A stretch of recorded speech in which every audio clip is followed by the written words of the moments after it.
Ce livre est dédié à tous ceux qui recherchent la vérité non pas dans le confort du dogme incontesté, mais dans la clarté rigoureuse de la raison. C'est pour les courageux intellectuellement, ceux qui sont prêts à suivre le fil de la logique partout où cela peut conduire, même dans des territoires qui remettent en question les croyances profondément détenues. C'est un témoignage du pouvoir durable de la philosophie pour éclairer la condition humaine, disséquer des idées complexes et offrir des voies vers une compréhension plus profonde de nous-mêmes et de l'univers que nous habitons. Que cette exploration inspire une poursuite continue de la sagesse, fondée sur la conviction inébranlable que la raison est notre outil le plus puissant pour naviguer dans les mystères de l'existence, et qu'une vie examinée est une vie vraiment vécue. Aux penseurs qui ont osé remettre en question, aux chercheurs qui persistent dans leur enquête et à l'esprit de la liberté intellectuelle qui anime notre poursuite de la connaissance, cette œuvre est offerte avec un profond respect. Le paysage de la compréhension humaine est vaste et souvent contesté, un terrain où la foi et la raison se sont longtemps engagées dans une danse complexe, parfois symbiotique et, à d'autres moments, de danse adversaire. Pendant des siècles, les doctrines religieuses ont fourni des cadres pour le sens, la moralité et la nature même de la réalité. Pourtant, la voix persistante et inflexible de la raison a également appelé, exigeant la clarté, la cohérence et la cohérence logique. Ce livre se lance dans un voyage enlicieux dans cette intersection même, examinant spécifiquement les principes fondamentaux de la théologie catholique à travers l'objectif sans compromis de la philosophie de Baruch Spinoza. Spinoza, une figure imposante du début de l'ère moderne, a présenté un système de pensée construit sur le fondement de la raison, un écart radical d'une grande partie du discours philosophique et théologique dominant de son temps. Et sa métaphysique, sa compréhension de Dieu et sa vision du monde déterministe offrent un puissant défi aux doctrines traditionnelles qui reposent sur la révélation divine, les miracles et les concepts du libre arbitre comme étant couramment compris. Cet travail ne vise pas à rejeter carrément la foi, ni à évangéliser le spinozisme. A eu lieu de cela, il s'efforce d'entreprendre une analyse philosophique rigoureuse, une déconstruction systématique et une reconstruction des concepts, en utilisant la méthode géométrique de Spinoza et son cadre moniste comme outils analytiques. L'objectif est d'explorer, avec l'honnêteté intellectuelle et la précision analytique, comment une approche strictement rationaliste peut s'engager, remettre en question et offrir des interprétations alternatives des croyances religieuses fondamentales. Pour les lecteurs familiers avec la philosophie et la théologie, cette exploration offrira une plongée profonde dans les implications de la pensée de Spinoza pour les études religieuses. Pour ceux qui sont nouveaux dans ces courants intellectuels particuliers, ce livre s'efforce d'être un guide accessible mais savant, illuminant des idées complexes avec clarté et argumentation engageante. En fin de compte, c'est une invitation à s'engager dans l'examen critique de ce que nous croyons et pourquoi, favorisant une appréciation plus profonde pour le pouvoir durable de la raison dans notre quête de la vérité et du sens.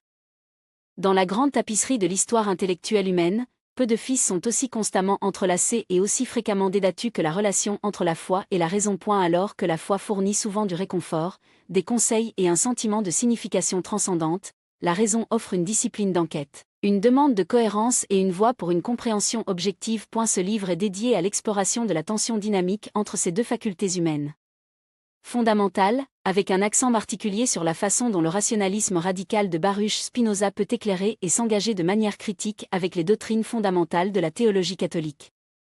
Baruch Spinoza, un philosophe dont le courage intellectuel reste aussi puissant aujourd'hui qu'au XVIIe siècle, a construit un système philosophique qui cherchait à comprendre toute la réalité à travers l'application rigoureuse de la logique et de la démonstration géométrique. Son travail séminal, Zoétique, présente un visie de Dieu non pas comme un créateur volontaire personnel séparé de l'univers, mais comme une substance, qu'il a identifiée à la nature elle-même, de la nature natura. Dans ce cadre moniste, tout ce qui existe, y compris la pensée et l'action humaine, se déroule avec une nécessité logique de l'essence divine. Cette concession modifie profondément la compréhension traditionnelle de Dieu, du libre arbitre, de la moralité et de la nature même de l'existence, posant des défis directs à de nombreux dogmes religieux qui présupposent une divinité transcendante, une intervention surnaturelle et une autonomie individuelle face à la commande divine.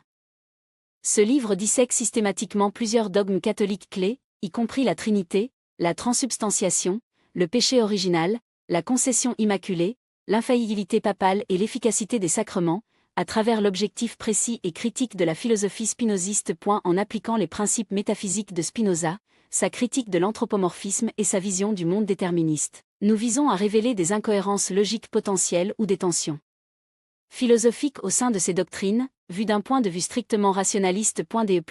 Cette analyse ne sera pas simplement déconstructive, il s'efforcera également de présenter une alternative spinoziste, une vision d'une vie sacrée, éthique et spirituelle fondée dans l'amour intellectuel de Dieu et la compréhension rationnelle de l'univers.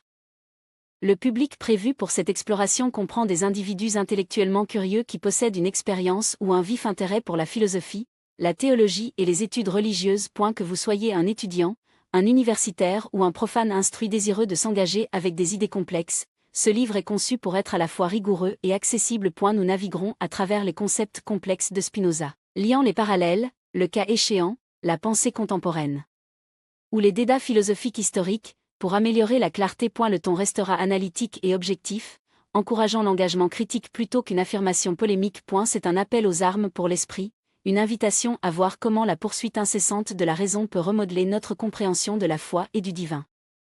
Chapitre 1. Le fondement de la raison, le cadre métaphysique de Spinoza.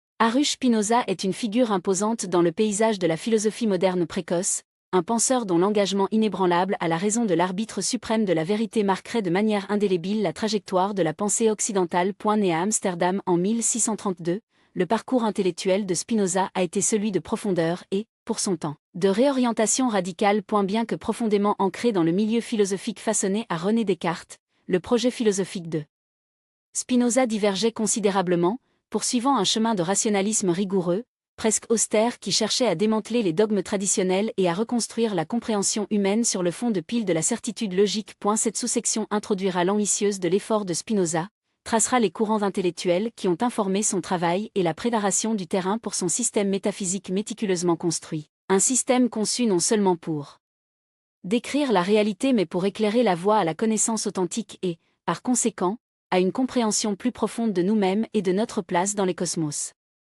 L'héritage intellectuel de Spinoza a été imprégné de la révolution cartésienne. Descartes, souvent salué comme le père de la philosophie moderne, avait défendu le pouvoir du doute et la clarté des idées innées, recherchant une base de connaissances sans incertitude de l'expérience sensorielle et de la tradition héritée. Son doute méthodologique, son dualisme d'esprit et de matière, et sa preuve pour l'existence de Dieu étaient des textes fondamentaux pour les générations de penseurs qui ont suivi. Spinoza a également commencé son voyage philosophique avec un engagement profond avec la pensée cartésienne. Il a absorbé l'accent mis par Descartes sur des idées claires et distinctes, sa quête de certitude et son ambition de construire un système philosophique complet.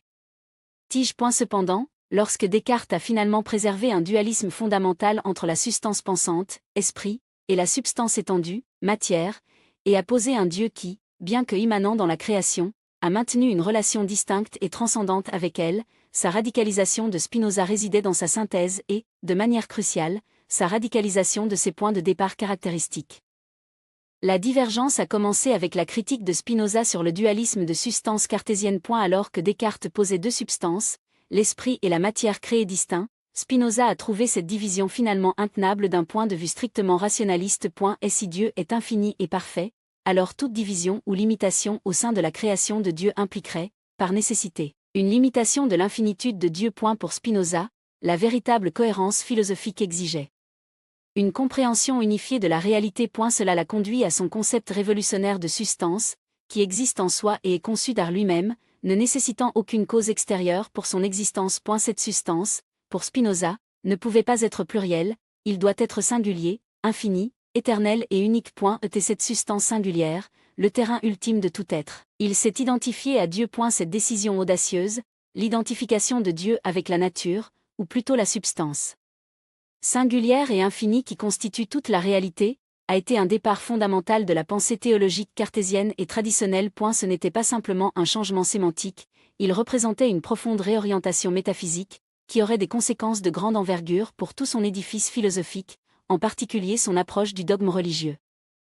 L'objectif de ce livre, et en fait de cet engagement initial avec Spinoza, est de mettre à nu l'architecture complexe de son cadre métaphysique, le reconnaissant comme le fondement indispensable pour sa critique ultérieure des doctrines religieuses traditionnelles. L'ambition de Spinoza n'était pas simplement d'offrir un autre système philosophique, il devait fournir un récit rigoureusement logique et manifestement de la réalité, qui pourrait servir de norme par rapport à laquelle toutes les autres prétendent la vérité, en particulier celle émanant de la tradition religieuse, pouvait être mesurée. Il a cherché à reconstruire la compréhension à partir de zéro, construisant méticuleusement ses arguments à travers des définitions, des axiomes, des propositions et des démonstrations, un peu comme un géomètre construisant une preuve. Cet engagement envers une méthode systématique et déductive n'était pas simplement un choix stylistique. Cela faisait partie intégrante de sa concession de la façon dont la vérité est atteinte. Pour Spinoza, la clarté et la certitude des mathématiques ont fourni le modèle idéal pour une enquête philosophique.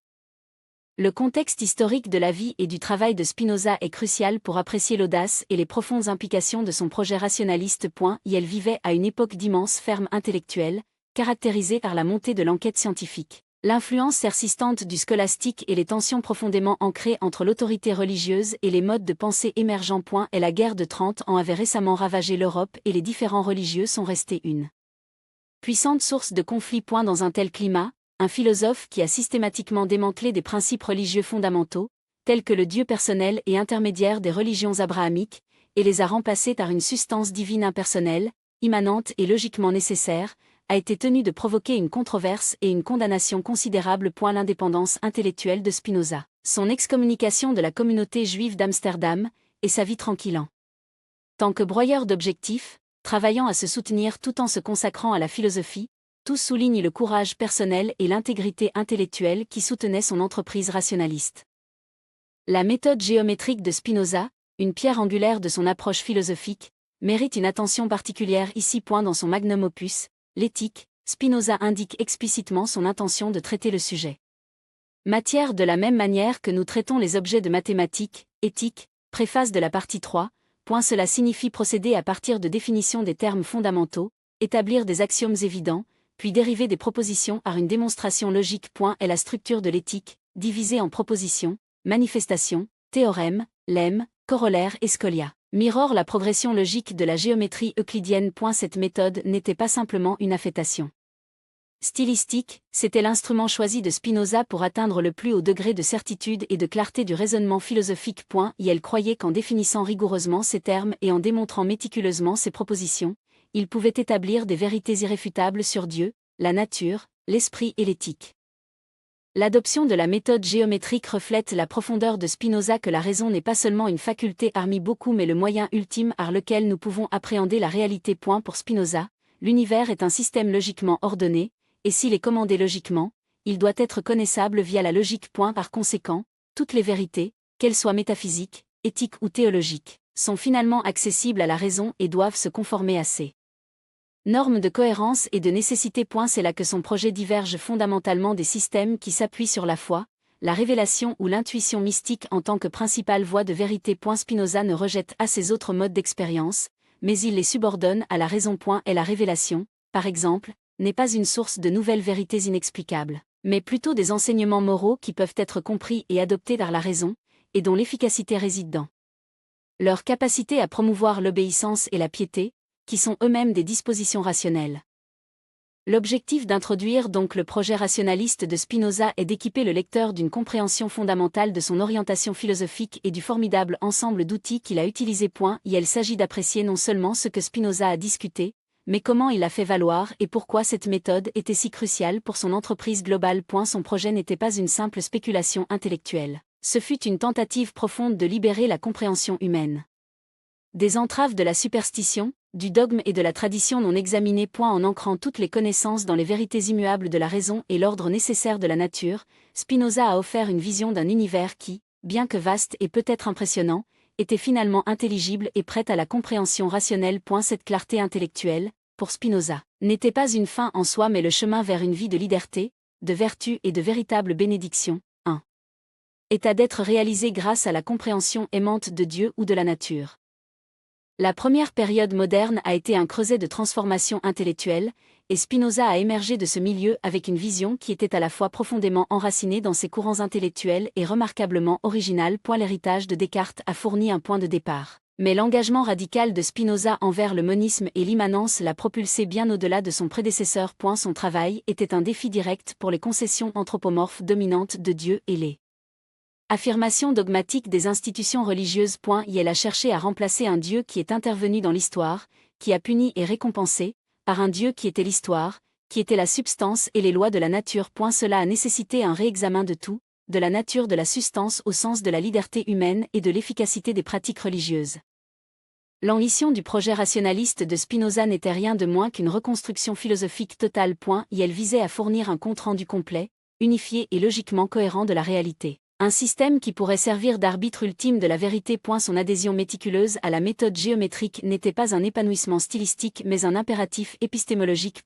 Et elle croyait qu'en émulant la certitude et la rigueur des mathématiques, ph. Philosophie pourrait atteindre un niveau similaire de preuve démonstrative. Cela signifiait que toute doctrine, en particulier celle de la tradition religieuse, qui ne pouvait pas résister à l'examen de la raison, qui reposait sur le mystère, le paradoxe ou la révélation non soutenue par une démonstration rationnelle, serait finalement trouvée en manquant. L'influence de son contexte, les débats intellectuels, le paysage religieux, la révolution scientifique naissante, peut être surestimée. Spinoza était un produit de son temps, mais il l'a transcendé en forgeant un chemin d'indépendance intellectuelle qui était à la fois courageux et prémonitoire. Son excommunication, bien qu'une tragédie personnelle, parle de la nature radicale de ses opinions à une époque où la conformité était souvent appliquée. Son dévouement tranquille à son travail philosophique, même en gagnant la vie à travers le travail manuel du broyage des lentilles, met en évidence son engagement indéfectible à la poursuite de la vérité. L'essence du projet rationaliste de Spinoza est la croyance que la réalité est fondamentalement intéressante.